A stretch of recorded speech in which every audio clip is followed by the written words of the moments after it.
I don't think there's anything wrong with chasing money. I just think that it's usually the quickest way not to get it.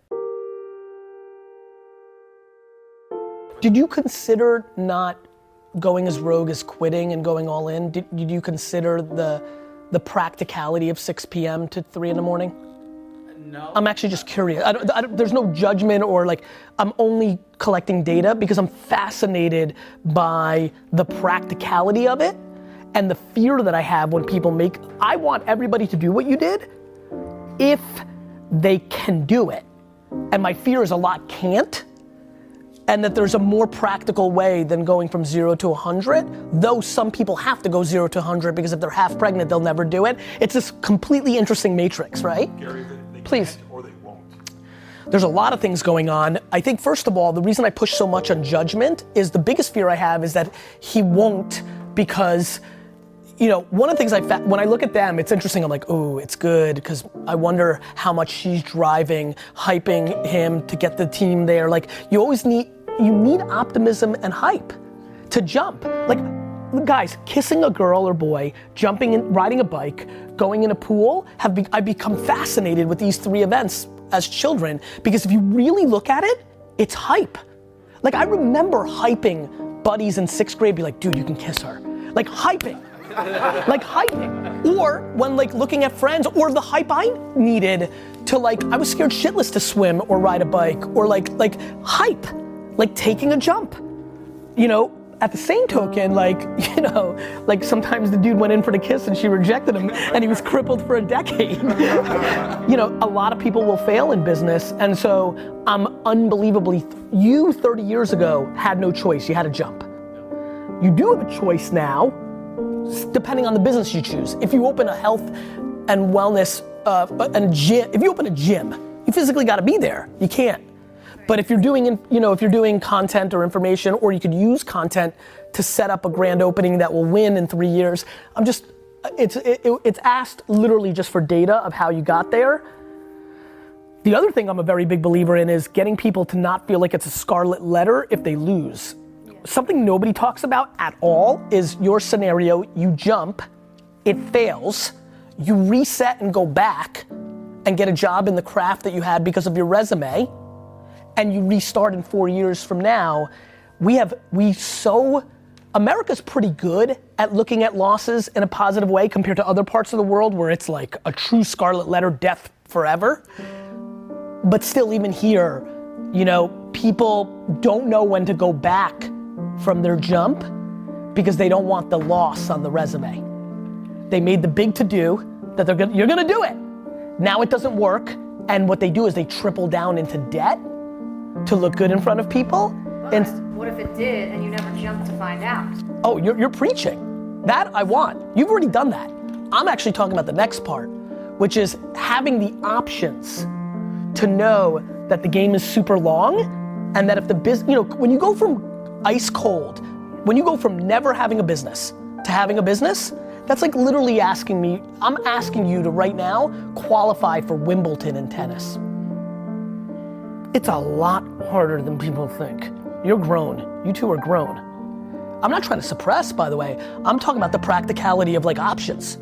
I love that we live in a world, I'm trying to get people to like really understand how to win this.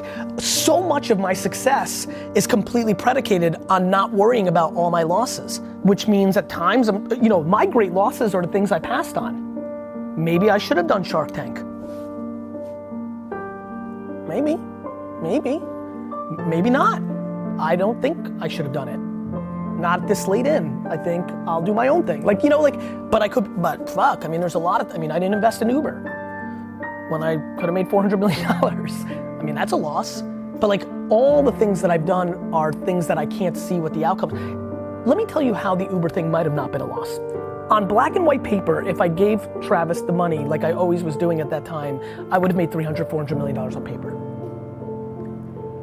What if I had invested in Uber and that led me to giving a speech in India based on it, right?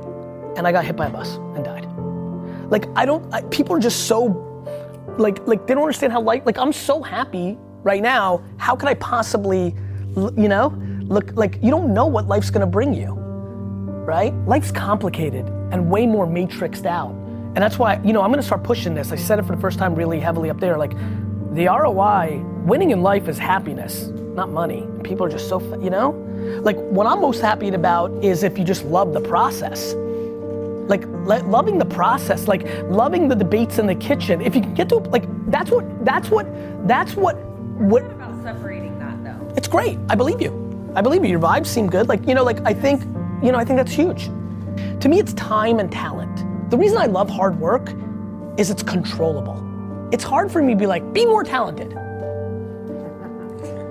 That seems like when people are like, you push hard, a lot of politically correct, over extreme European points of view get mad at me for, Gary, it's unhealthy. You can't, Gary V, you can't go to the grave with all your money. I'm like, dude, I'm not talking about money. And I don't feel like it's work when I love it. Like maybe you don't like your job as much. Like, is it wrong to be driven by money? Is it wrong to? I don't think I can judge anything. I think the question becomes what the next thing is. To me, what? It's a vehicle. Correct. Not the end goal. Correct, but I also think that people confuse the vehicle then. So I think people don't often get the right vehicle for their destination. You're right, it's a vehicle. Now my question is, what's your destination? And if you told me it was down the street, I'd tell you to fucking walk, not drive a Lamborghini. So I don't think it's an evil or it's wrong. I think people are confused to why they try to amass it and for what. Like, how much do you want to make? It's arbitrary. What's it based on? Like, we have to unwind what's been pushed in our heads. 20, 50, 72, 4, 9, 6, what? To me, my big one is, can I do what I want to do every day? I was doing that running the liquor store and I was making 57. I was happy as fuck.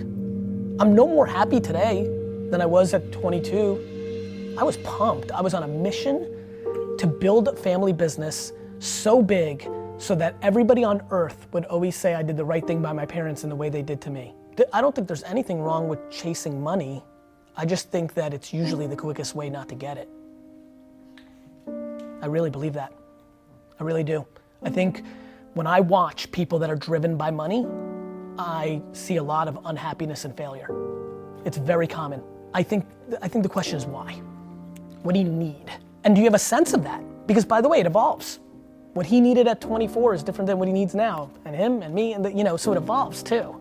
If we did the happy meter here, it's the people that are, I promise you, it's the people that are doing what they want to be doing. Like to me, I couldn't explain to you enough, and I have utmost empathy for the cynicism around this statement.